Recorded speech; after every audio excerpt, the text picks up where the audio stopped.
ये कि इसके बाद एक सवाल है चौथा, क्या यजीद को हज़रत अमीरुल मोमिनीन यजीद रहमतुल्लाह अलैह कहना जायज़ है?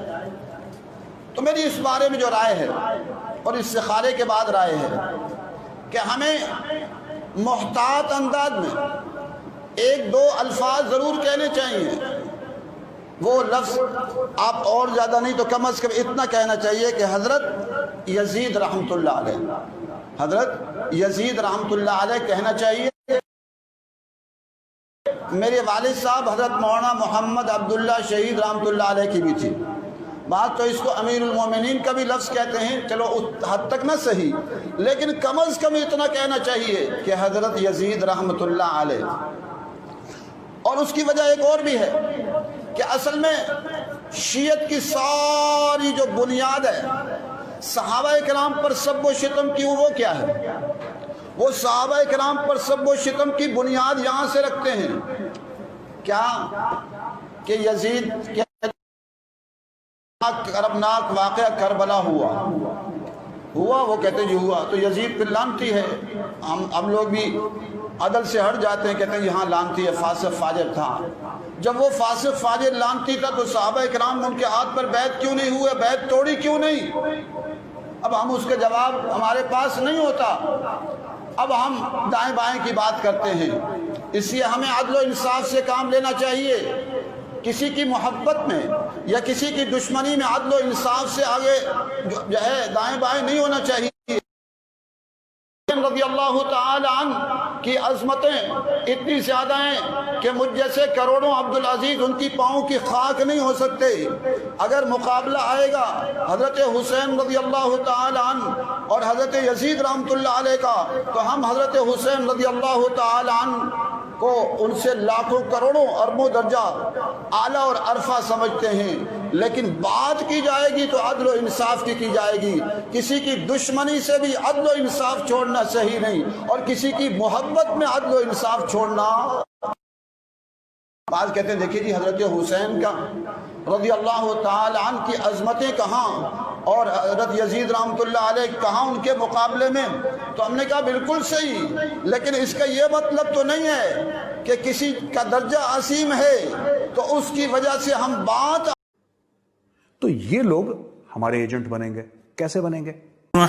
आज एक शोशा उठा हुआ है और इसी इस्लामाबाद और पिंडी की मस्जिद के खतीब ने यह कह दिया कि यजीद को रहमतुल्लाह अलैह कहा कर। तेरे कहने से अल्लाह रहमत बरसाएगा? हाँ, पागल आदमी, वो देख के रहमत भेजता है। उसके यहाँ सिस्टम अदल है। यानी आप ये सोचें जिस कौम के जवान का रोल मॉडल यजीद बन जाए, ये फिसाद फैला रहे हैं ना कि वो तरबियत जो रसूल खुदा नहीं, एक जवान वो है जिसका रोल मॉडल है मोहम्मद मुस्तफ़ा, जो फरमाते हैं बुइस्तु लिउतम्मिम मकारिमल अखलाक, मुसलमानों में इसलिए मबूस हुआ ताकि तुझे बाअखलाक बनाऊं। सिर्फ अखलाक नहीं, मकारिम अखलाक, अखलाक की बुलंदियों तक तुम्हें पहुंचाऊं। और उसी मुसलमान के लिए जो रसूल को मानता है उसके सामने यजीद जैसे को लाया जाता है। ये कहो रहमतुल्लाह कि अल्लाह इस पर रहमत भेजे। अब ये जवान सोचेगा नहीं भाई जब यजीद इतना कुछ कर चुका उस पर रहमत है तो मेरे छोटे छोटे गुनाहों को खुदा क्या करेगा? तो मुझे भी जो दीन में करना है करने दो। बड़ा अच्छा इस्लाम है जिसमें इतनी पार्टीबाजी है। कितनी पार्टीबाजी है कि एक ने रसूल को देख लिया, चार लफ्ज रसूल से सुन लिए, वो सहाबी बना। अब क्यों कि उसका बेटा है। तो फिर इस मुल्क में क्यों चीखें मारते हो और धाड़े मारते हो? जब सियासी पार्टियां बाप के बाद बेटा आता है, बेटे के बाद बेटा आता है, ये उसूल फिर यहां भी चलाओ। रसूल इसी असबियत को तोड़ने आए। कुरान कहता है इन्ना अक्रमकुम इंदल्लाहि अतकाकुम, मेयार तकवा है।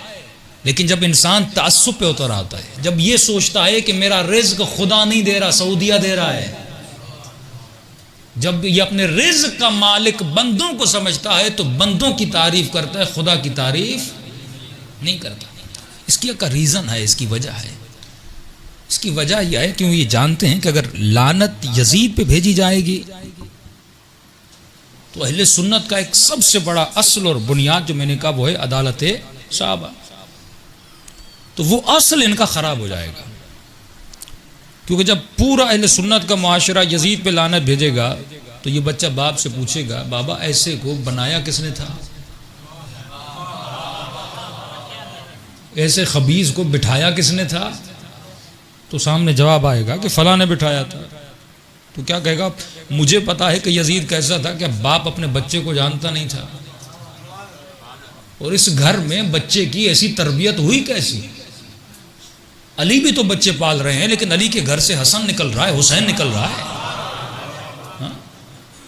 और इनके घर से बच्चे कैसे निकल रहे हैं? बाप देखो कैसा, दादा देखो जिसने 70 नबी के साहब को शहीद किया, दादी देखो जिसने जनाबे सैयद शुहदा के जिगर को चबाया। तो ये बातें नहीं चाहते कि सामने आए, कहते यहीं पर सद्दुल बाब कर दो, अगर तुमने यजीद को छेड़ा तो बाप भी छेड़ा जाएगा, तो तुम्हारा असल खराब हो जाएगा। आज तक इन्होंने अपने बुजुर्गों से पूछा कि यह अदालत साहबा का नजरिया दिया किसने? मुफ्तियों ने, फलां इमाम ने, फलां इमाम ने। कभी हवाला नहीं दिया जाता कि यह नजरिया रसूल। कुरान का नजरिया यह है कि न अकरमकुम इंदल्लाह अत्काकुम, अल्लाह के नजदीक वो बंदा काबिल एहतराम है जो बातकवा हो, जो दीन की इज्जत करे, जो नमाज की इज्जत करे, जो उसूल की इज्जत करे, जो तौहीद की इज्जत करे। और बेदार लोग ये सवाल करते हैं, सऊदी अरब की टीवी थी और वो यही दिफा कर रहा था कि नहीं इनकी आपस में रिश्तेदारियां थी और ये था इनका आपस का झगड़ा था, तुम दोनों को बोलना नहीं चाहिए और इसकी वजह से हमें कहना नहीं चाहिए। अगर ये कहोगे कि अगर यजीद ने हुसैन इब्न अली को शहीद किया तो फिर जंगे जमल के लिए क्या कहोगे, फिर जंगे सिफीन के लिए क्या कहोगे? वहाँ पर भी तो कत्ल हुआ था, माविया ने जनाब अम्मार को कत्ल किया था। जंगे जमल में एक तरफ नबी की जोजा हैं, दूसरी तरफ नबी के दामाद हैं और पता नहीं कितने लोग उस जंग में शहीद हो गए, फिर उनके लिए क्या कहोगे? फिर सबको कहना पड़ेगा, लिहाजा तुम्हें कहना नहीं चाहिए। ये दो बड़ों का मसला था, तुम इस मसले में पढ़ना नहीं चाहिए। ये कह के सबको चुप करवा दिया। एक बंदे ने फोन किया, फोन करने के बाद कहा ठीक है हम करबला को भुला देते। कहा मौलाना आपने समझा दिया, जो लफ्ज इस्तेमाल करते हैं, 2 शहजादे थे, वो भी साहबी का बेटा, वो भी साहबी का बेटा, तो हमें उनके मामले में पढ़ने की जरूरत नहीं है। कहा मौलाना बिल्कुल सही कह रहे हैं, हम करबला में नहीं पढ़ते। लेकिन ये बताओ वाक़या हुर्रा के लिए क्या कहोगे? 3 दिन मदीने को अपने सिपाहियों पर हलाल कर दिया, 400 औरतें हामिला हो गईं, 400 जिनाजादे बच्चे पैदा हुए। मुसलमान इसकी डर से काबे में छुप गए। 3 दिन काबतुल्लाह को ढाया गया, आग लगाई गई, बूढ़े बूढ़े सहाबी को मारा गया। इसके बारे में आप क्या कहेंगे? तुम किसी के जुल्म को करबला में छुपा सकते हो, और हुसैन तो पहले ही बता कर गए थे अगर इस खबीज का मुकाबला नहीं करोगे ये आग तेरे घर तक भी आएगी। ए मदीने वालों, ये मत सोचना सिर्फ हुसैन का घर उजड़ेगा, तेरा घर भी उजड़ जाएगा। क्या गुजरी उस जमाने में मदीने वालों पर, जब ये सिपाही घरों में जाते थे और इज्जतों को पामाल करते थे। ये तो तारीख में मौजूद है। तो वहां पर उसका मुंह बंद हो गया। तो एक चीज आपके दुश्मन का मुंह बंद कर सकती है, उसका नाम है दलील। काफिर काफिर शिया काफिर, ये नारा हमने तो नहीं दिया, या कोई यहूदियों ने या आरएसएस ने या बजरंग दल ने तो नारा नहीं दिया काफिर काफिर शिया काफिर। तो लाहौर में नारा लगा कैसे, इस्लामाबाद में, कराची में नारा लगा कैसे? पोटेंशियल है। एक बात बताइए, कुरान शरीफ में कहीं लिखा है शिया सुन्नी? नहीं लिखा। कुरान शरीफ में कहीं पे भी शिया और सुन्नी का फर्क नहीं है। लेकिन ये यहूदियों को गाली दें, हिंदुओं को गाली दें, ईसाइयों को गाली दें, बट सच्चाई तो ये है कि जिसका जितना मुसलमान ने मुसलमान का गला काटा है, इतनी हिंदुओं की, यहूदियों की और ईसाइयों की मिलके इतनी औकात नहीं है जितना मुसलमानों ने मुसलमानों का गला काटा है। अब आप ये बताइए कि हजरत मोहम्मद साहब के नवासों को किसने मारा? वो आरएसएस का था या बजरंग दल का था? कि वो यहूदी था? कौन था जिन्होंने इनके ग्रैंड चिल्ड्रन को मारा? मैं मैदान करबला की बात कर रहा हूँ। करबला की जंग में जो मारे गए थे बच्चे, वो कौन थे? किसने उनके फैमिली मेंबर्स के गले काटे और उनके कटे हुए सरों को ठोकरें मारी? वो कौन थे? बाकी छोड़ दीजिए, ईरान। तो ये लोग हमारे एजेंट बनेंगे। कैसे बनेंगे?